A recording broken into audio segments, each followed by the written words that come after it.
Leo left a note on the fridge saying he'll make us dinner tonight. He's not a wanker. Lauren actually has a nice guy.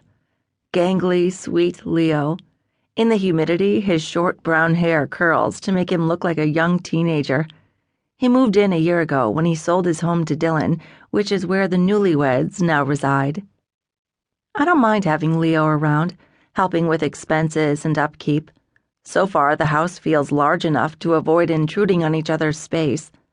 They have the master suite on the 3rd floor, and I'm at the other end of the hall with several empty bedrooms between us.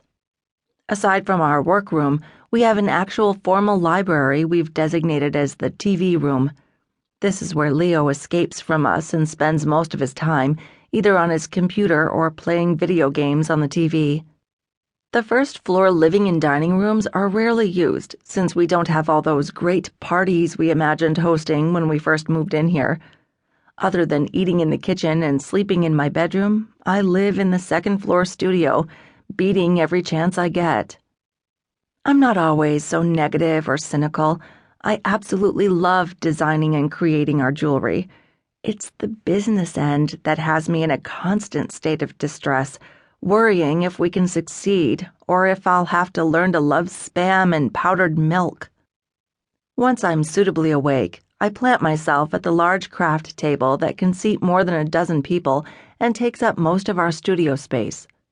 Starting with the new beads that were delivered, I begin sorting the gemstones and silver beads into their proper bead boxes. It's the kind of tedious work that sucks up our time and slows down our productivity. We've discussed hiring a high school girl to come do some of the grunt work so we can work on the craft and business details, but even a minimum wage employee is too steep for our non-existent budget. As I begin filling bead trays for individual necklaces we'll make today, I hear vehicles rumbling up our dirt driveway. Then I hear Lauren and Leo in the downstairs front entryway. They trail off down the hall, heading towards the kitchen, but I also hear heavy footsteps on the staircase.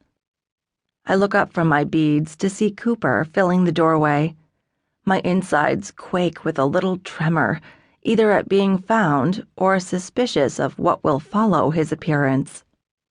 Cooper looks as good as always. No hangover, no sallow, tired skin. His shoulder-length, straight blonde hair is tucked behind each ear and looks perfect against his tan, handsome face. I've seen that knowing grin of his so many times, I've learned to look away to avoid being swayed by his magnetic charisma.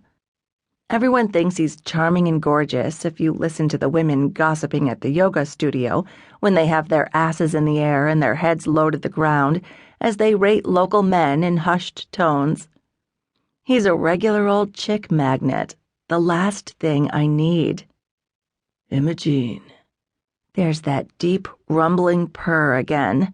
He always says my name with a slight smirk on his face. Hi, Cooper. My eyes sweep over his physique quickly before settling back on my work. I didn't miss a single detail. The relaxed jeans that hang from his narrow waist, his thick biceps reaching up as he places his hands on both sides of the doorframe, pulling his white t-shirt up enough so I see his flat stomach, and his broad chest that seems to get bigger every time I see him. The heavy physical work he does at Blackguard Designs has definitely done wonders. Cooper was promoted to operations manager, and I've watched him helping the crew load furniture into the delivery trucks and unload timber delivered to the factory. He looks like he does it all, and it looks amazing on him. How are you feeling today? He asks with a little smugness. I continue beating, though I see him out of the corner of my eye, slowly walking around the studio, checking things out.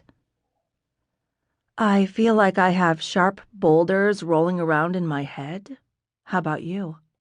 I didn't drink last night, so I'm good.